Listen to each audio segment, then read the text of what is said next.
Olá, sou o Luiz, sou aluno especial do programa de pós-graduação da Unifesp, campus São José dos Campos, e esse seminário é um seminário 2, referente à disciplina de análise de algoritmos e estruturas de dados, com o tema ali do algoritmo de Dijkstra, que será abordado ao longo dessa apresentação. Bom, aqui está o nosso sumário da apresentação, onde iremos falar sobre a motivação, sobre o algoritmo em si, a análise de complexidade, um passo a passo, a execução do código, experimentos feitos ali com a variação desse algoritmo e também as referências utilizadas para essa apresentação. Bom, o algoritmo de Dijkstra ele foi desenvolvido ali pelo cientista da computação que levou o seu nome à origem do algoritmo, né? Que é o Edges Dijkstra, em 56. Ele teve sua primeira publicação desse algoritmo lá em 59 e, principalmente, esse algoritmo aqui, ele tem o principal objetivo, né, de resolver o problema do caminho mais curto, com base em um grafo ali dirigido ou não dirigido, levando em consideração as arestas e que possuem como peso não negativo. Né? Então, é muito importante que as arestas possuam valores ali não possuam pesos não negativos para o bom funcionamento do algoritmo. Bom, o porquê disso, né? É muito comum, até nos dias de hoje e até antigamente, né? Tem a necessidade de você saber quais são aqueles caminhos mais curtos que você deve percorrer, ou seja, qual o caminho mais curto, o menor caminho que eu preciso ter para me locomover de um ponto a outro. E basicamente esse algoritmo ele visa resolver esse problema, onde a gente consegue calcular ali e traçar também rotas e estimar o menor caminho, possuir, possuir ali como retorno, né, desse algoritmo o menor caminho entre dois pontos ali A e B. Bom, ele é representado ali por alguns itens essenciais, né, esse algoritmo. Ele é formulado ali então pelo grafo, né, que é o conjunto de vértices e arestas, porque, por sua vez, vértices são os nós, ou seja, a gente pode delimitar ali como pontos ou cidades. As arestas são as conexões, a gente poderia falar de caminhos e rodovias, por exemplo. E os pesos, que são ali os custos, que é o custo entre dois vértices, ou seja, entre o ponto A e B, qual é o tempo que a gente gasta, né, para chegar a, a esse outro ponto. Bom, ele basicamente escolhe ali um vértice raiz na busca, né, e sai calculando o custo mínimo desse vértice para todos os demais vértices do grafo, a fim de obter o menor caminho possível para cada um deles. Com relação à complexidade, né, existem dois tipos, duas variações, né, duas versões desse algoritmo.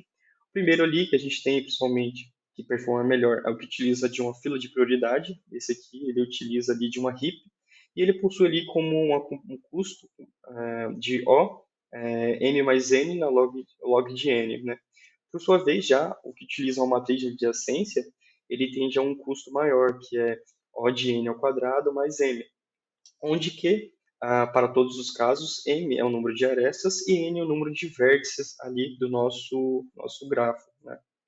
Então, dito isso, fazendo uma representação para a gente, para que a gente consiga implementar isso, esse algoritmo, a gente tem ali um grafo orientado, por exemplo, de G, com os parâmetros ali V e W, onde V representa os vértices, e as arestas e W o custo. Basicamente, todos os algoritmos ele contam ali com uma lista com todos os vértices que não foram visitados no grafo, para que possa ser gerenciado isso de uma maneira mais eficiente. E também para que seja controlado, né, qual foi o nó que não foi visitado ou não. E também uma lista de distâncias com os vértices dos vértices do grafo, ou seja, tem uma lista ali que é do tamanho do grafo, por exemplo, numa matriz de adjacência, a gente tem ali uma, nove pontos, a gente tem uma lista de tamanho 9, onde ela vai ter inicialmente seus valores preenchidos com um tamanho infinito, né, que seria o maior tamanho possível de um valor, por exemplo, o maior número que se pode ter de um int numa linguagem de programação do tipo C, um Python e etc.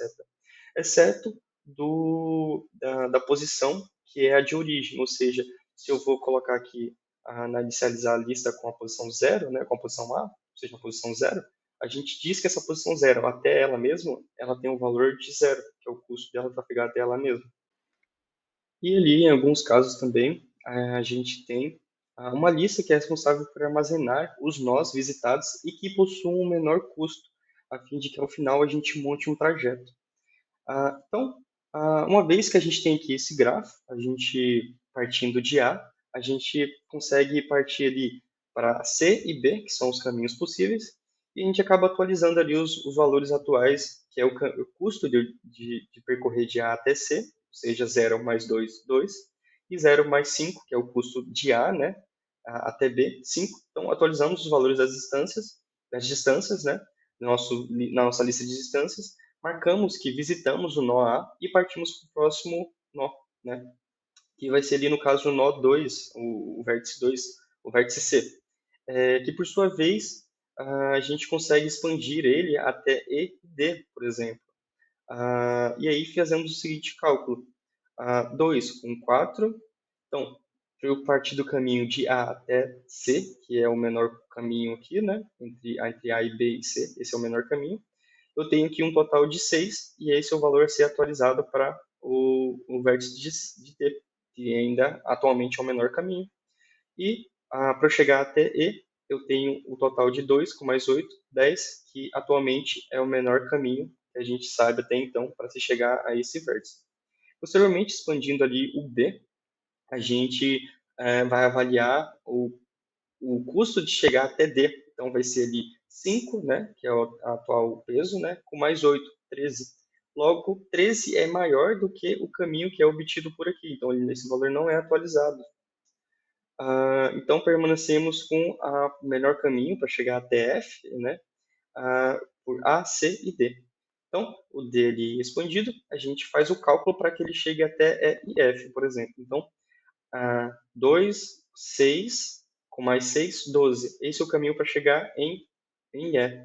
Porém, se eu vier aqui por C, por exemplo, né, a gente obtém esse custo aqui por um total de 10, né, que seria aqui por A, C, E. Então, esse valor aqui ele permanece como 10, que é o valor anterior, e a gente acaba expandindo o valor, que é o valor aqui obtido através de D, através de C, né?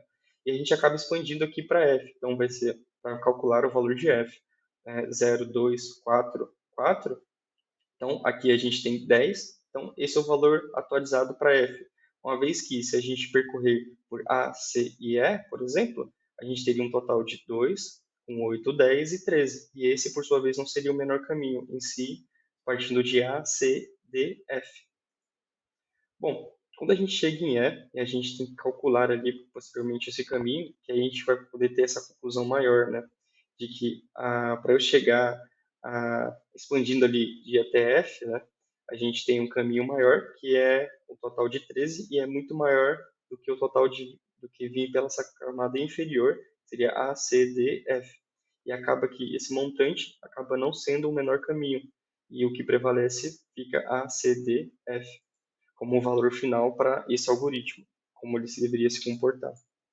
Bom, aqui temos um algoritmo que foi utilizado, que foi desenvolvido, utilizando ali a matriz de adjacência, onde ele tem uma coluna ali, tem linhas, tem uma matriz ali de 9 por 9, e foi aqui adicionado, né, para todos os vértices, essas ligações. Então, na primeira posição aqui, nós temos aqui, partindo de zero, né, chegando no vértice 1, um custo de 4, e para chegar no vértice 7, um custo de 8.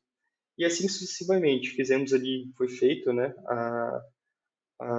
esse processo de fazer essa linkagem dos nossos vértices, de forma que a gente pudesse caminhar no momento futuro por eles.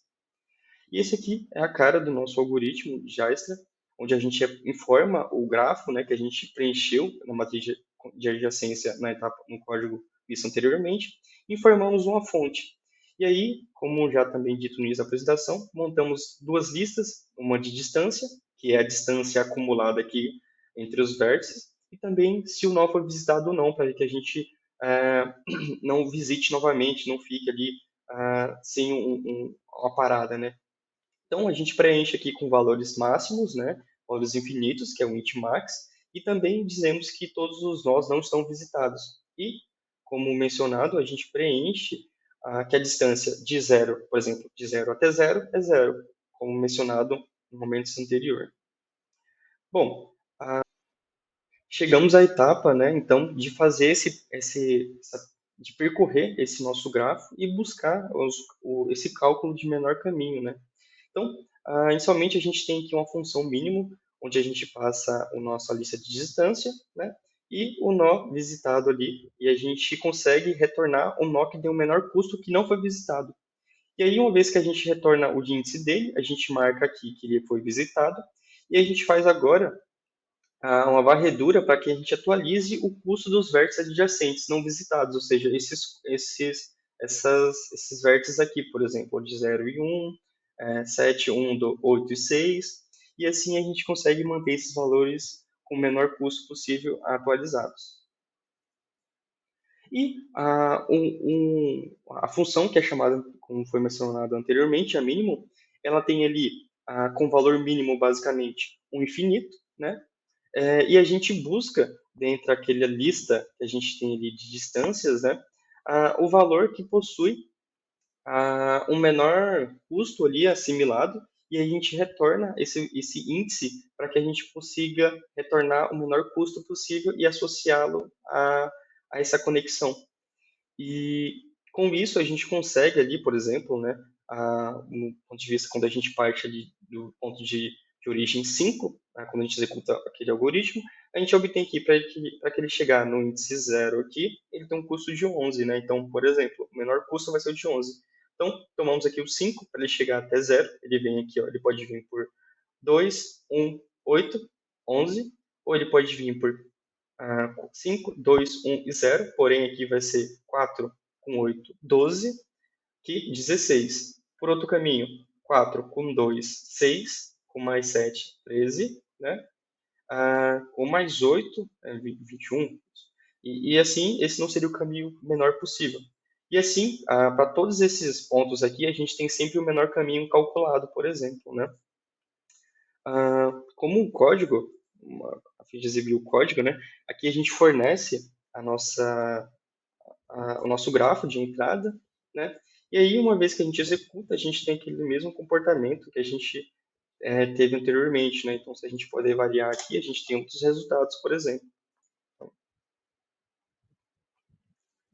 Opa, não foi salvo o código.